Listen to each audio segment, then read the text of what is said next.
So let's take a look and see what our little fidget spinner thing looks like. The first thing I want to do, I've put everything um, on my desktop in VMware, and I can open up the body, and there it is. And I can go to my extrusion and look at the sketch, and I can edit the sketch because let's say I want that to stick out a little bit farther. 0.25. It's okay. And maybe make this diameter a little smaller, 0.625. Let's see what that looks like when I'm done. Oh, that's kind of neat looking. I've made a little change. So let me save that now. So I go through and I make my little change. I've sketched things out and seen how I want it to be, and I wanted the arm a little longer and this a little bit thinner, and there I go. So now let me go ahead and open. And again, I've put them where they're easy to get. They're on my desktop spinner, fidget spinner.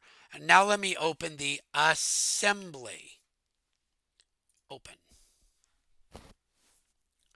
And oh, it says, it even tells me something's changed since I've opened it last. Do I want an update? Yes.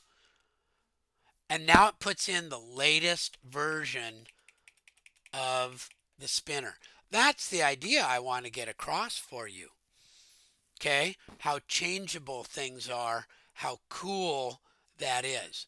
Let's take a look at it just in another view. Also, I went to my View tab, and I'm going to look at it with wireframe with hidden edges. Now I can kind of see inside a little bit and see kind of what it looks like and how it goes. That's actually what I want to get across. That is the essence of what I'd like you to do. Make one or two changes to the body so that you understand that these are all changeable. And then open it up and look at it and see if you like it. And of course, save it. That is how we work with assemblies. I'm not going to make you put it all together. You're going to learn how to do that at another time when we work on our actual project for this class. This is just a very, very simple, oh, I've opened assembly. I see the parts.